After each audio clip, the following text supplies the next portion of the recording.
Hi and welcome to a new GoodbyeMatrix travelogue. My name is Sergio von Facchin. I am the founder of GoodbyeMatrix, and since 2015 I am constantly traveling around the world, visiting different jurisdictions.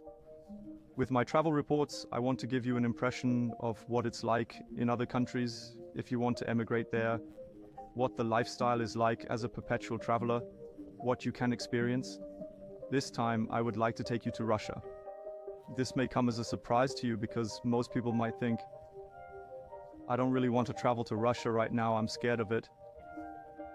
I just want to show you what it's like there, what I've experienced, what my impressions are, what I think of the country, of the people, but also what the options are within the framework of the flag theory. I would just like to show you a different picture. We've had a lot of news about this country in recent months, there's no need to go into that. I think you know what I'm talking about. The question is always what is true in these reports and what is perhaps a little exaggerated. With such impressions on the ground, you can form your own opinion here. I was in Russia at the end of 2023 and visited my wife's family. My wife is Russian, so it was relatively easy for me to travel there. It was very easy for me to get a visa. But if you want to visit Russia, there is now also an e-visa, and with that you can easily travel to Russia for 2 weeks. So that is possible, and for a longer term stay, you can of course also get a business visa or a long-term tourist visa.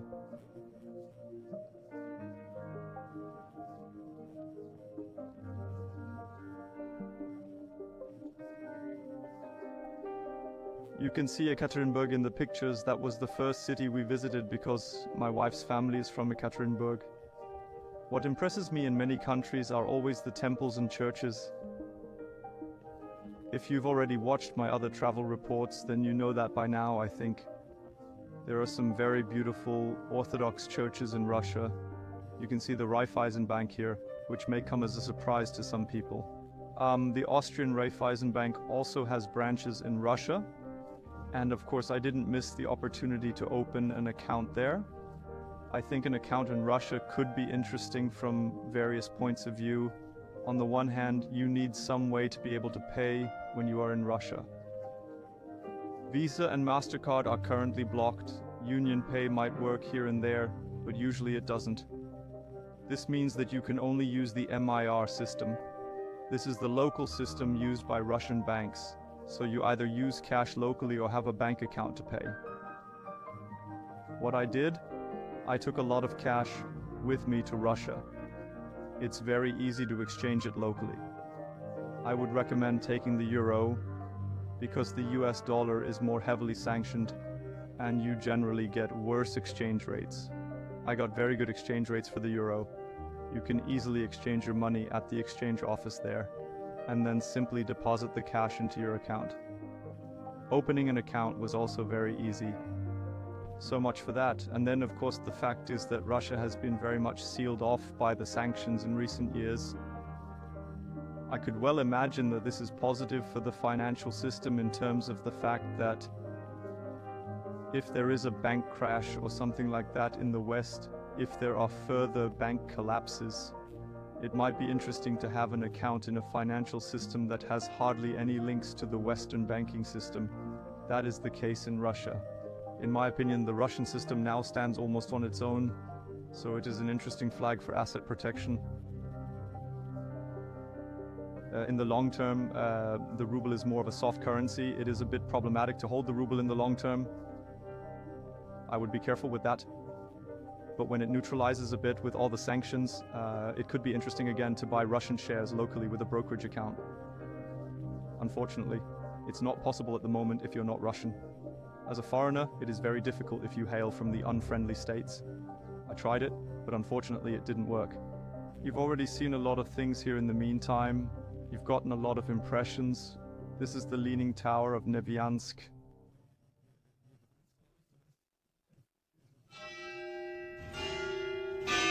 You can hear the bell here right now. It is quite interesting to see the place. Most people know the Leaning Tower of Pisa, but not the Leaning Tower of Neviansk. This is the Europe-Asia monument. Here on the left, I'm in Europe right now and I'm walking over to the Asian side. So Ekaterinburg is already on the Asian side. It has exactly this Europe-Asia crossing in the Urals. I visited this monument and had a look at it. Here you can see Europe written in Russian on the left and Asia on the right. We enjoyed the nightlife as well, of course. That was pretty cool too. We went clubbing with our Russian friends, had fun, partied hard, and went to really good restaurants. I have to say, the level of service in Russia and the quality of life are incredibly high in the big cities.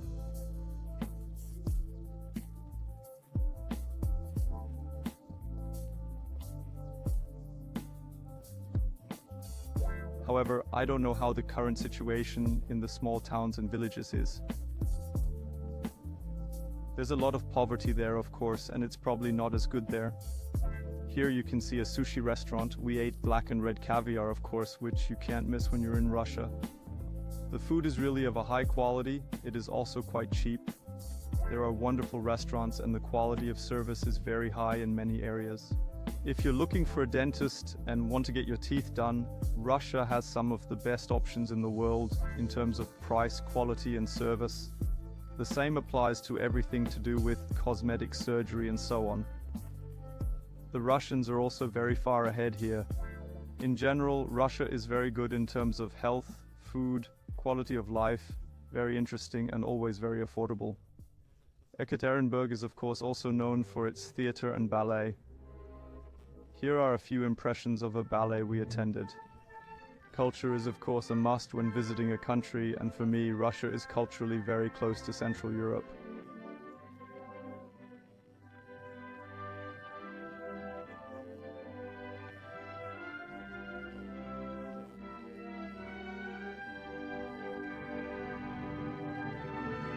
We have more in common with the Russians than with many other nations, and I actually find it very sad that the friendship has been prevented by politics in recent years. Of course, it's very probably deliberate because Russia, which is rich in raw materials with its supply of labor, in combination with Germany, for example, with its engineering industry, would naturally be a world power.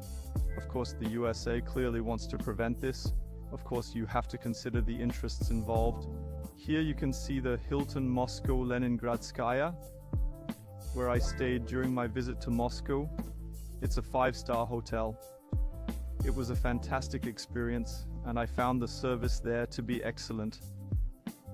Thanks to my travel hacking, I'm a welcome guest at Hilton hotels anyway, I have to say, and I got free dinner and free breakfast there.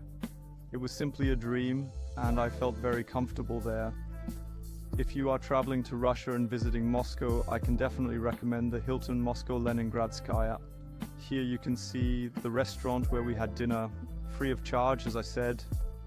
I then sat down in the lobby for a while, worked a bit on my business, looked after clients and things like that. So the Hilton Moscow-Leningradsky is really a great experience and definitely a recommendation. You have to check it out when you're in Moscow. It's definitely a great place to stay.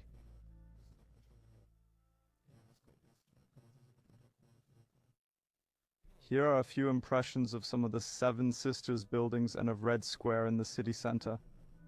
Of course, this should not be missing. Most people only know it from the media, from movies. Very few people will ever visit Red Square themselves in their lifetime.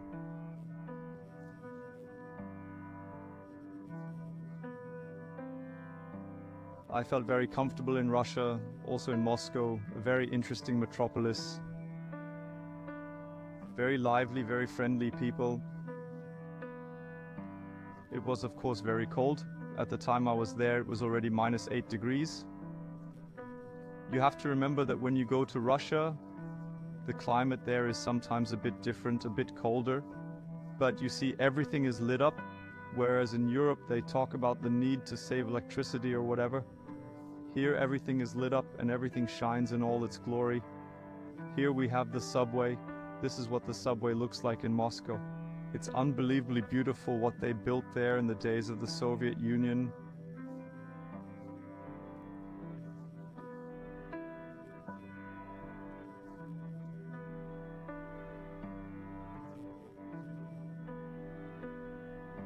It was to be the palace for the people, as it was called. It was a great experience to use the metro in Moscow. In general, getting around Moscow is very easy. As a rule, you just take the metro and use the metro system. Of course, there is also the option of calling a cab with Yandex Taxi and driving around. I also used this a few times. Here you can see the Kremlin on the left. Of course, we also visited it. But as I said, getting around is very easy and very cheap. I had a look at the Pushkin Museum, but I wasn't so impressed because most of the exhibits there are imitations and not real exhibits. I would rather say you go to the big museum in St. Petersburg or the Louvre in Paris. You usually have a better selection there. But of course I saw some beautiful paintings here as well. Soon you'll see the city center of Moscow on Red Square in side streets once more. During the day, everything is already lit up for Christmas. The Russians certainly don't miss the opportunity to let Moscow shine in all its glory.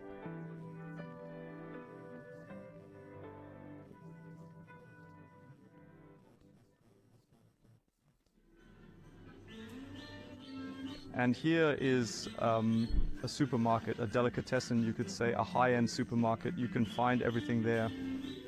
There was nothing I couldn't find. There were all kinds of products from all over the world, including Germany, of course.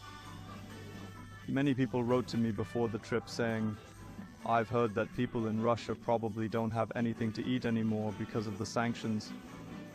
Of course, the sanctions do not directly affect food imports, and here you can see it's simply not true.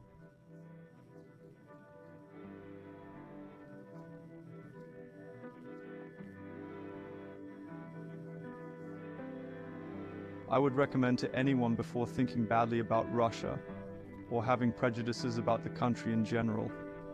Visit it yourself, see it for yourself, and form your own opinion. I always say that about all countries. I also say that about South Africa.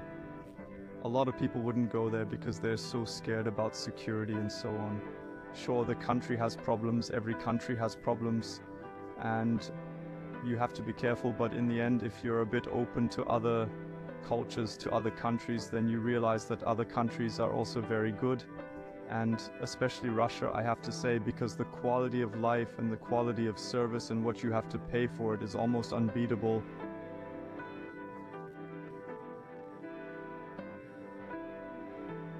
There are few countries that offer what I experienced in Russia during the month I was there. Of course, I also had a real Russian experience through my family. I didn't just go there as a tourist, but as part of a family visit. So of course I was warmly welcomed by the Russians. The Russians are generally very warm people, and I was welcomed right into the middle of the family, so to speak. This gave me a real insight into the country, the culture, and so on. Look at it, the Red Square. It's so beautiful. It really was a dream. I always dreamed of being in Russia one day, of visiting Moscow. This dream has now come true, perhaps at a time when most people wouldn't dare to visit this country, but I plucked up all my courage and said, I'm going to go and see it now, because of course I also have a direct line into the country. I knew that many things were not true the way they were told.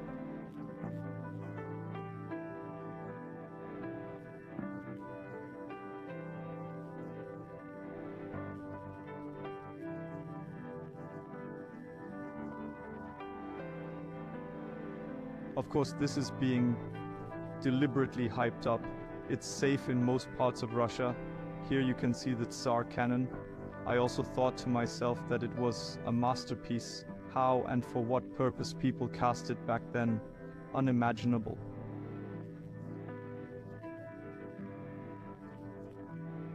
That's in the Kremlin with the churches. We looked at all that. As I said, the Tsar cannon is very impressive and very interesting, and here comes the Tsar bell.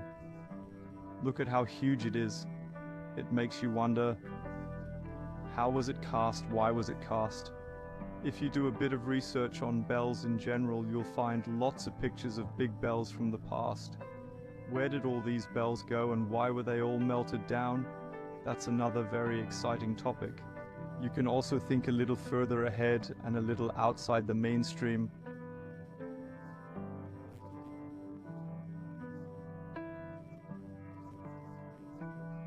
Then it started to snow a lot at the end of my visit, and it was -8 degrees. But in general, as I said, I really enjoyed the whole trip. I will definitely come back to Russia. I still have to see St. Petersburg and of course a few other places. I still want to see Baikal. I hope I was able to take you on a nice trip to Russia. Please subscribe to the channel and I'll see you in the next videos. Until then, bye.